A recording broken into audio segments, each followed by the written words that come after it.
Something is pretending to be my friend. Part 2 by Spartan School.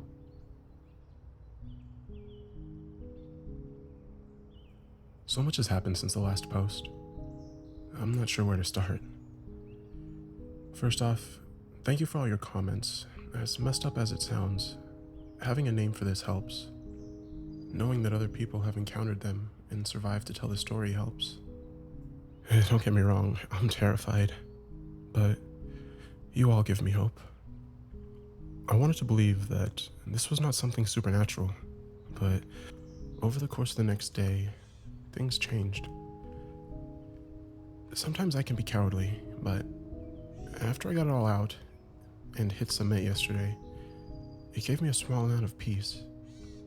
This peace allowed me to think clearly for a while, which allowed me to take action. The first thing I did was send an email to my parents, insisting that I needed to be picked up. I told them I felt like my life was at risk, and it absolutely was not a prank or me overreacting. They haven't replied at the time of sending this, but I know they will before the weekend. Next, I popped my head out and called in a supervisor. Now, I want to veer from the narrative for a moment and share that as soon as I realized that David was not David, I could feel deep in my bones that if he were to find out I knew, it would go very, very wrong for me very quickly. I resolved to take extreme care around him, avoiding him where I could, but not making it obvious that I was onto it. At this point, nothing had happened that caused me actual harm, and I didn't want to pull the trigger on myself. The supervisor, Paul, entered the room. "What's up? Computer problems?" Paul was a nice guy. I liked him, and he liked me. I told him that my grandma was very ill, and the doctors thought she might only make it a few days. I pleaded that I be allowed access to the computer several times a day, on breaks, to check my email. I also told him that my parents might need to come get me soon. I feel bad about the lie now, but at the time it seemed like the best thing to do. Like I said, Paul was a nice guy. I had his full support. It was early in the afternoon still at this point. We'd heard a large vehicle pulling up outside. It was a tall, wide man who clearly came from one of the nearby native reservations. There were a fair amount of native, aboriginal people in the area. Each summer, the camp took an excursion with the campers to the nearest one to learn a bit about the history of the tribe and all that. The parents liked that the kids had to do some learning. I hadn't been on one of the excursions last year. And it was David's responsibility. So this aboriginal guy shows up, and a few campers approach him to talk, but he pushed through the small crowd, making a beeline for Paul and I. He shakes Paul's hand and glances at me, looking uncomfortable. The man had deep bags under his eyes. He said that he would feel more comfortable speaking in private. I didn't have much chance to consider it because at that moment, I noticed the pretend David was nowhere to be seen. Planning on asking where he'd gone, I thought it prudent to keep tabs on the possibly life-threatening monster. I approached Abigail. She started the conversation. "Hey, I was just looking for you or David. We're supposed to take half the kids and do a preliminary hike along the main trail." I remembered this from last year. On the first day, we took the kids in separate groups around the nearby area, so that if they wandered or got lost from the camp, it might be easier for them to find their way home. It wasn't a long hike, but it went fairly deep into the forest. I saw David exit our cabin across the clearing and felt the cold fear gripping me. I panicked, and without saying anything, whipped around and started marching towards the trailhead. "All right then, come on everybody," Abby shouted as her and 10 campers followed me. I knew that going into the forest was a bad idea. I swear I'm not that stupid, but my fear of David overcame my fear of whatever else might be lurking and had gotten myself stuck. Also, if I turned back now, it might alert the predator. We hiked a solid hour, and were fairly deep in the woods, about half the round trip, when one of the boys pulled on my sleeve. "I think Matt is missing," the kid said, so calmly. Kids are weird like that. Abby, overhearing, ran over. "What do you mean you think he's missing? Where is he?" We did a head count, and sure enough, Matt was missing. At this point, I wouldn't be lying if I told you I wanted to bolt back to camp. steal a truck and hightail it home. I froze. Abby was saying something to me, but I couldn't hear her. The weight of the forest was crushing me. I felt completely isolated. I knew instinctively that David had taken a child. Whatever this monster was, it was beyond hurting people. Abby shook my shirt and I snapped out of it. She had pulled out a cross from under her shirt and it bounced around her chest as she told me her plan. You start looking. Stay on the trail, I'll lead them back and get help. She was a good counselor and leader. I managed to stammer out a few words about David, but she just shook her head, heaved a big sigh, and led the kids back the way we had came. My fear had left me alone in the forest with some kind of evil doppelganger on the loose. Fantastic. Since I'm updating you now, it's pretty clear that I made it out okay. A few minutes went by while I stood there, unsure of what to do. I decided that there was a major flaw in Abby's plan, mainly that it had left me out here alone. I started back along the trail, but something caught my eye on the lower portion of the trail. It was David.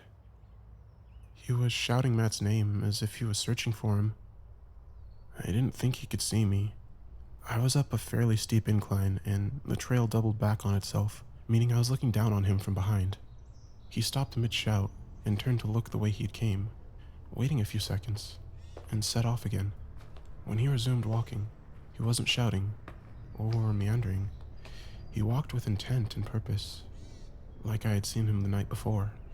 I had frozen again, but as he exited my sight, meaning he had reached where the trail doubled back, I snapped out of it. Managing the hill was a bit difficult, but I managed to squeeze my way behind a tree where I could watch the trail. It was far enough away that a normal person wouldn't have been able to detect me. Luckily, it seemed that the false David couldn't either. He kept walking with purpose past my position before turning a 90-degree angle straight off the trail. Remember when I wondered who does the responsible thing in these situations? Yep, you guessed it. I decided to follow David. I could feel something urging me to follow. I'm not sure if it was an innate curiosity or some other force, but there was a weight in my chest when I considered leaving the beast to his devices. Now, I'm a fairly experienced hiker for a city kid. Despite that, I could not keep up with David's pretender, not even close. Just when I thought I'd lost him, I came upon a scene that seemed like the strangest thing to me. I expected to find David covered in the blood of Matt. I expected to find him mid-feast. I expected to find him wearing some poor boy's skin as a fashion statement.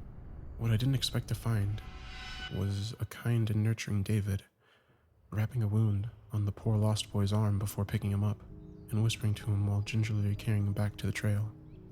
I ducked behind a tree about 30 yards from the duo. My head was trying to piece it together. What is this thing? I waited a solid half hour before I went back myself. I was a little lost, but I knew the area and soon enough came upon a river that I knew and found my way back to camp. As much as I was convinced that David was evil, exposing myself to the elements out in the middle of nowhere was much more dangerous.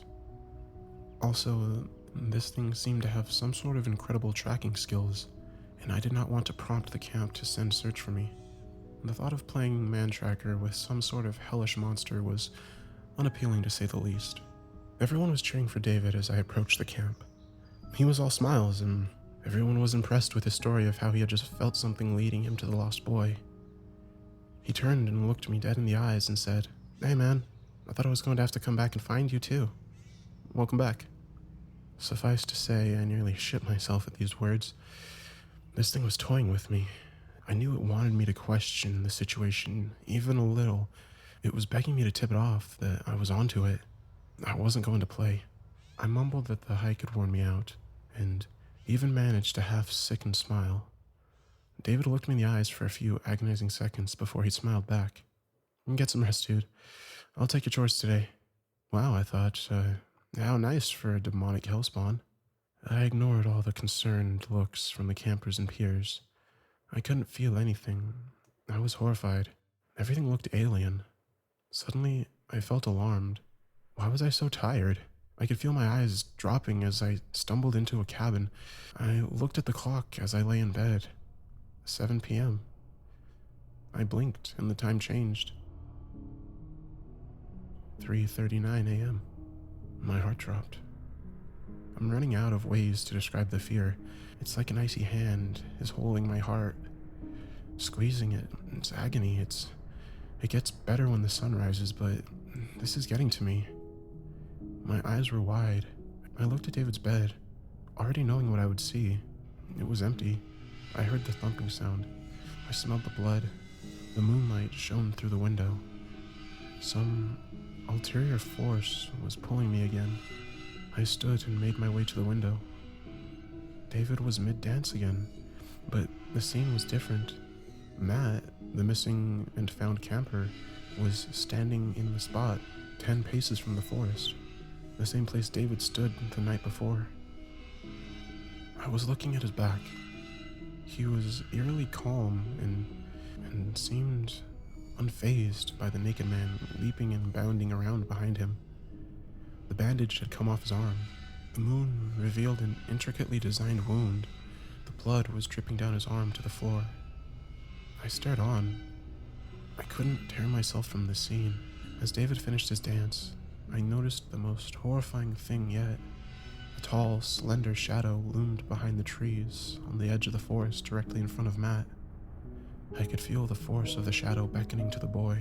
The next thing I know, it's early morning. The beginnings of sunlight are peeking through the window. David's in bed, snoring away. I silently left the room and made my way to the computer. I'm out of ideas. If I make it another day, I'll update you all.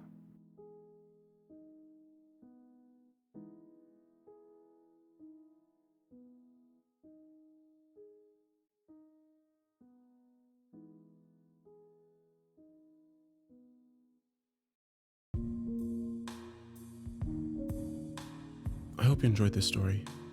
If you did, be sure to check out the author's Reddit page, as well as their YouTube channel. And if you like the music that I composed for this story, you can listen to it on Reverb Nation, which I'll post to in the description.